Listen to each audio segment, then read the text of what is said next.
Now, you're going to be very tempted to skip me talking, but please don't do that. I'm going to be saying a lot of stuff that is super important for baby bunnies on day 1 through 10 because that's a really fragile stage in their lives. So, please, I'm going to try my best not to make it boring. I mean, me talking is probably going to be boring, but you're going to want to listen to what I'm saying because it's important. So, here we go. We're getting into the video. I'm going to introduce myself and all that good stuff and let you know who I am. I'm going to be doing a series on rabbits, everything rabbit. I'm going to post as much stuff as I can think of to help you guys out with your rabbits, or just let you see a bunch of rabbits. So hi everyone, my name's Tiffany. I run Love Bunny Rabbitry with my 7-year-old daughter. Her name is Aubrey. We've been raising rabbits for a long time now, and I thought that I would do some videos to share some of my secrets to what I do to make them breed, because rabbits might breed like rabbits, but they're anything but easy to actually breed. Once you get into it, you realize just how difficult it actually is to breed them. So, I'm going to share a few of my secrets with you all. And, I don't have any fancy equipment. My 7-year-old daughter is sometimes going to be my camera woman because, let's face it, she's better at electronics than I am. So, why not? Anyways, my videos might not have all the flashy, fancy stuff on them, but I'm going to try my best to teach you guys how to raise rabbits successfully. So, there's a few things I'm going to talk about, but I'm going to start out with baby bunnies, and I'm going to do a series on different ages and stages that they should be going through during each age, and what to do if they're not making it to there, and all that good stuff. So, let's see. So if you want to learn more about rabbits, stay tuned. Hopefully I'm not too boring when I talk, but and my accent is very southern. I do apologize for that. This is going to be a very long video as well, because days 1 through 10 is known as the blind stage, and that is a very fragile stage for baby bunnies. Once they've made it past day 10, as long as you do things correctly, they're normally going to be okay. So, the first thing I want to talk about is babies getting eaten. Now, a lot of people are going to blame their does for eating the babies. She's the only one in the cage, so it has to be her, right? It's got to be her eating them. Wrong. If something is eating your babies, it's most likely going to be rats. Okay, rats are bad for eating baby bunnies, and they can squeeze into the smallest little crack you could think of. So what I've had to do is go through and redo my cages, making all of my mama cages with 1 by 1 inch wire as the top and the sides, and then their floor is 1/2 by 1 inch, and it's got to be cage wire. Don't try to use hardware cloth. You're gonna because you're gonna just end up having to rebuild that shit anyway, because their pee eats it. Okay, their pee will eat it. But anyway, back on topic. Rats. Even if you don't think you have rats, they're very sneaky, and they can, like I said, they can squeeze through some very small holes. Anything bigger than 1 by 1 inch, a rat can get in the cage with your rabbit and steal your babies.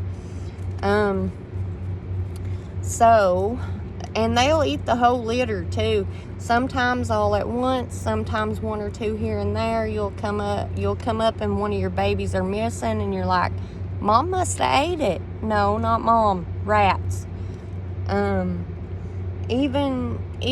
They'll even sometimes, if the babies accidentally get pulled out of the box by Mom, because they're holding on to that nipple so hard that she will sometimes pull them out of the box. And by the way, you'll have to put them back in if she does that, because she won't pick up her baby and put it back. She's not equipped for that. So that baby is going to die if you don't put it back in there. But anyway, a rat can and will eat their feet off if their feet are hanging out of the cage also. So you got to watch out for rats. And even if you don't want to rebuild your cages, what you're going to need to do is completely wrap them in a smaller holes in a wire with completely rewrap them with wire that has smaller holes in it, so that a rat cannot fit in her cage. Okay, now these little suckers can, anything they can get their head in, they can fit through it. They can fit through a 2 by 1 inch hole very easily. So if your cages are store-bought, like say from Tractor Supply or Rural King, then they can get in there. They can get in there. Even your feeders. If you're using J feeders, you better make sure your lids are secure, because they can get in through your J feeders too. But anyways, it's nearly impossible to get rid of them too, because unless you kill every single one, they're just going to keep coming back. Anyway, that's what was happening to my babies. I thought my does were eating their babies. They were not. It was indeed rats. But if you have came to the conclusion that it is definitely your doe eating your babies, it could be your nest boxes. Okay, you clean your nest box, you put it in storage to use. You go to get it out a month later, you're like, oh, I cleaned this before I put it in here, so I can use it now. Right? Wrong? No. You need to make sure that if you do that, you need to store it inside your house. That's about the only place you can put it that any predators can't get their smell on it, because if you store it anywhere outside, say in a shed, in a building, anywhere, rats, mice, raccoons, any random little tiny predator could walk on that box, get its smell on it, and then when you go to use it, the mama can smell that predator, and her instinct tells her to keep her nest hidden at all costs. She will eat her litter if she smells any little scent of a predator on that box. So make sure you clean them and sanitize them right before you use them. Every time, every single time. Or, I mean, she may just eat her babies if she smells something she don't like on that box. So keep that in mind. And then, so in the blind stage, that's day 1 through 10, babies are deaf, blind, and naked. So, but anyways, healthy babies starts with a healthy mama. So to keep mama good and fat, produce some milk and all that good stuff, I make what I like to call mama mix. And that is going to be equal parts of calf manna, black oil sunflower seeds, and oats. 3 ingredients mixed together in equal parts.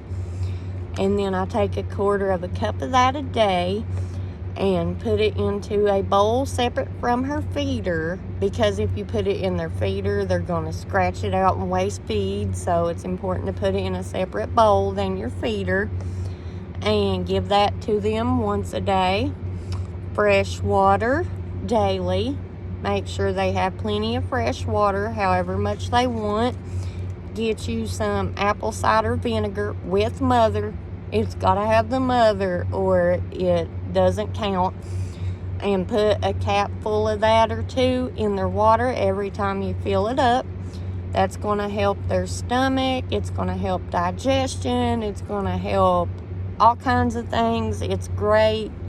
So now you've got your mama healthy. So let's see, and make sure to double her feed, double her pellets. She's gonna need them.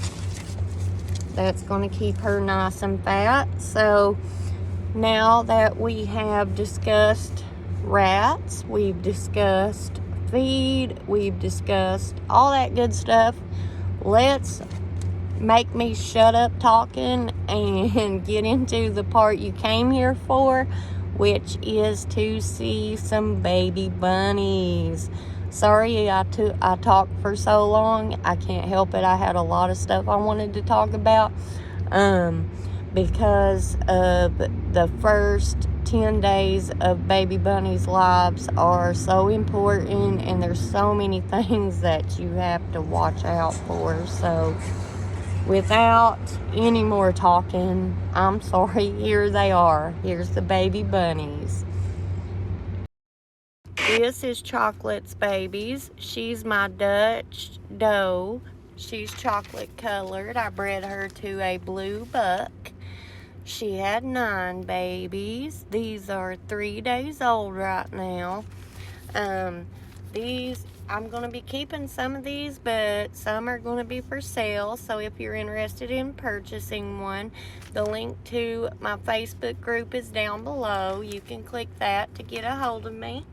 People are going to tell you not to touch the babies or mom won't feed them. This is a myth, even with wild rabbits. If you find a wild rabbit, just put it back in the nest, if you're able to find the nest.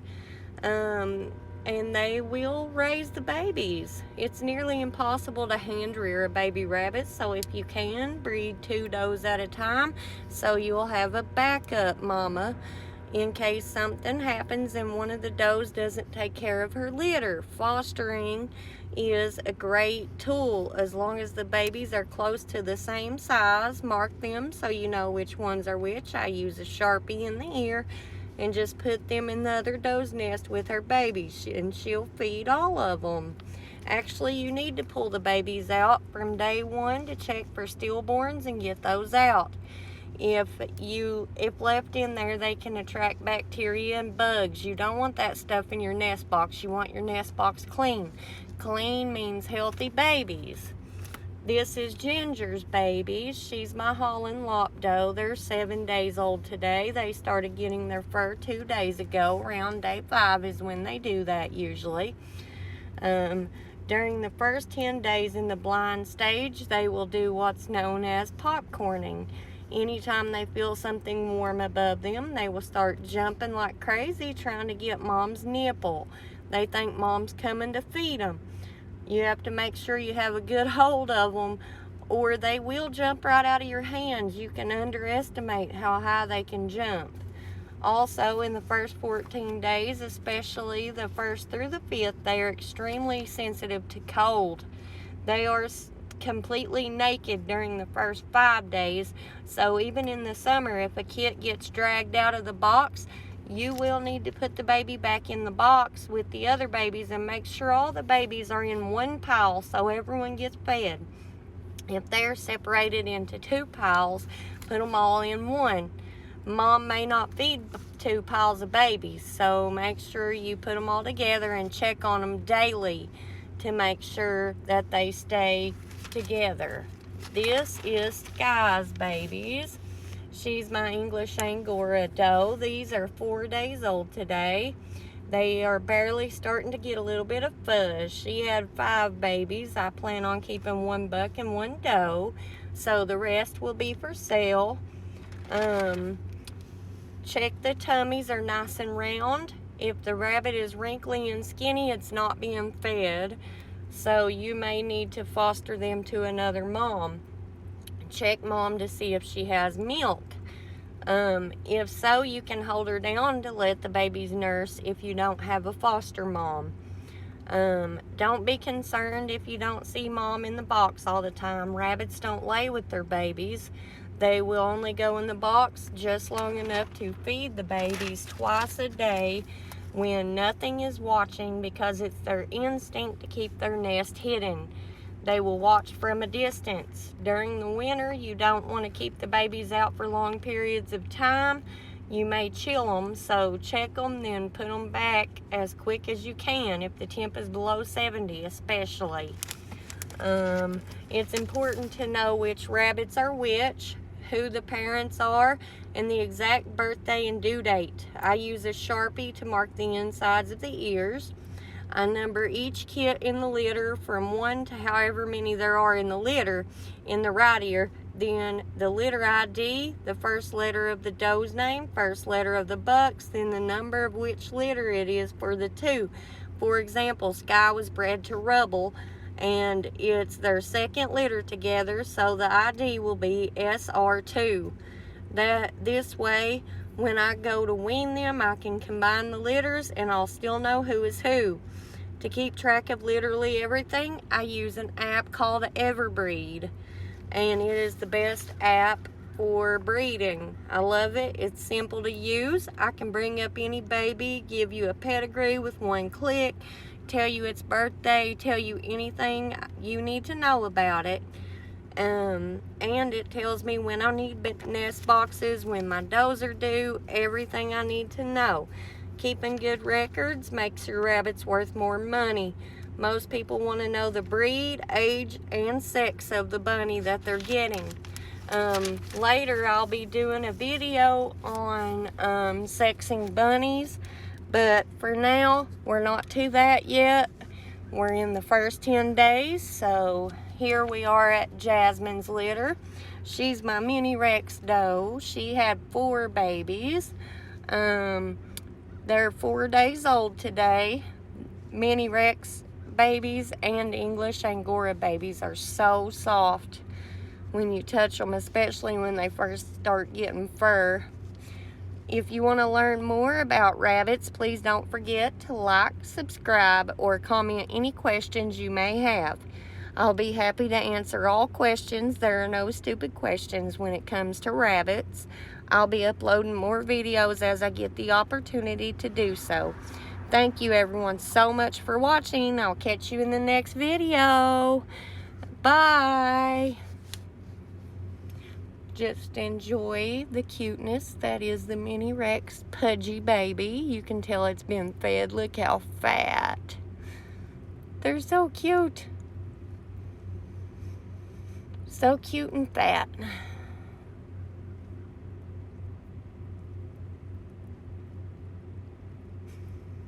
I'll be doing another video. I've got a video ready to upload about how to set up nest boxes too, so keep an eye out for that. Just stay tuned and keep watching, and I'll keep them coming, y'all.